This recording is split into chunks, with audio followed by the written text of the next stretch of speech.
Second down. With your 6th-round pick, not many expect them to jump right in and contribute, but he's done a pretty nice job. As a 6th-round pick, you'll come in and just work harder. That's part of what goes into it because you want to prove you should have been picked higher. But we've seen 6th-round picks come in and play very well in this league. He will have the same opportunity. They added a lot of talent to a roster that really needed an infusion of youth. They got a very good infusion of youth. And they didn't really reach to get anyone as well. They stuck to their draft philosophy, got the best players they could at the time they were drafting, and inserted them into their lineup. A big 3rd down pickup of 20 yards.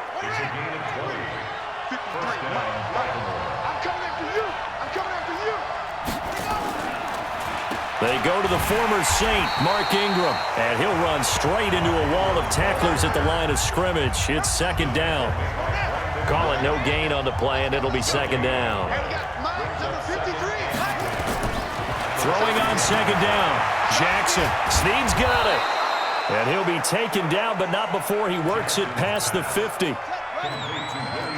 So from Philadelphia territory now, here's a 1st and 10 at the 48-yard line. This is Ingram on 1st and 10. And that play will go nowhere. Losing yardage back near midfield at the 49. It's a loss of a yard there, and now 2nd down.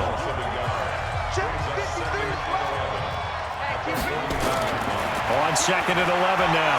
Jackson, Eagle pressure, too much this time. Down he goes.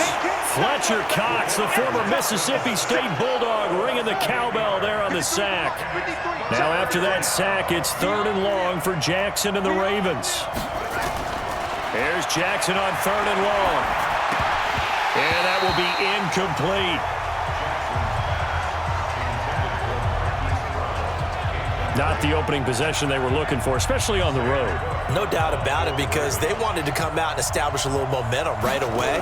But now bringing up a 4th down, an empty possession, not what they were seeking. This is taken around the 12.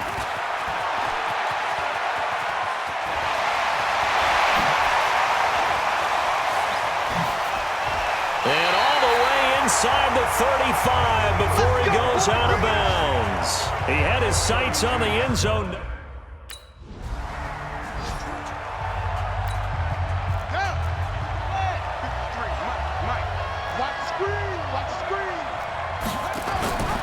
They'll run with Ingram here to begin the drive. And he's upended after a gain of 2 out to the 27.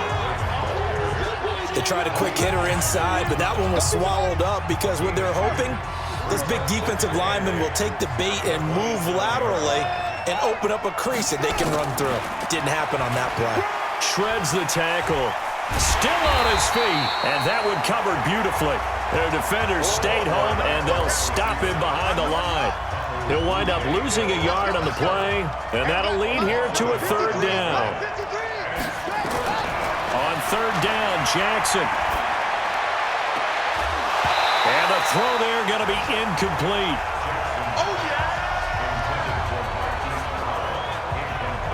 You know, last week I remember asking you, what would an offensive coordinator be looking for week 2 of the preseason? Now we're in week 3. Defensive coordinator-wise, what's he looking at? For the most part in preseason, you're playing pretty basic stuff, pretty vanilla defenses. You're looking for guys that play with abandon, that just go out and make plays. You kind of let their athletic ability take over in order for you to notice them.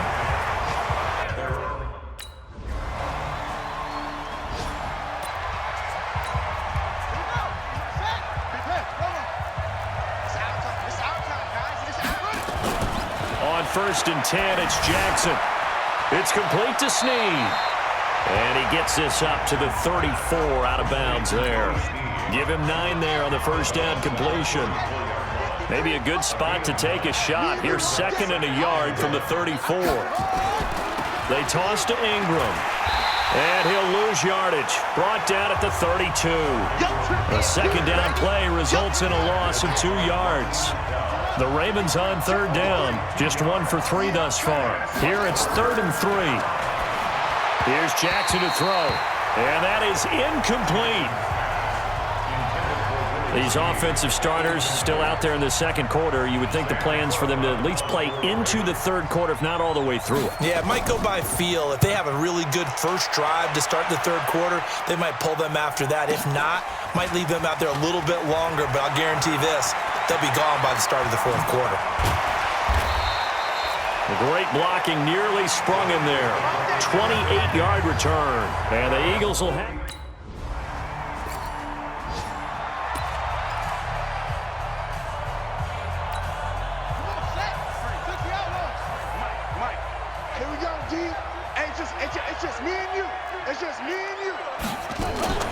The drive starts here with a carry by Ingram. And not much to speak of. Call it a 1-yard gain up to the 26.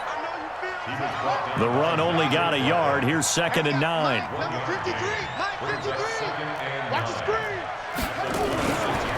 They run from the pistol with Ingram. And he'll fight forward to about the 27-yard line. Well, he hasn't made much of an impact in the running game thus far, and after that last run, not much is going to change in that area. He hasn't been able to get anything going, and really the offensive line not helping him much. He rifles one that's intercepted. Picked off near the 42. And it's a tremendous return as they finally get him at about the 10-yard line. 2 minutes remaining. Coming up at the half, a reminder, we go back to Orlando to check in with Jonathan Coachman. He'll have a look back at our first half as well as a look ahead to what's coming up later this weekend. Into heavy traffic, and it's intercepted. Picked off near the 42. And he's able to get it back to right around the 27.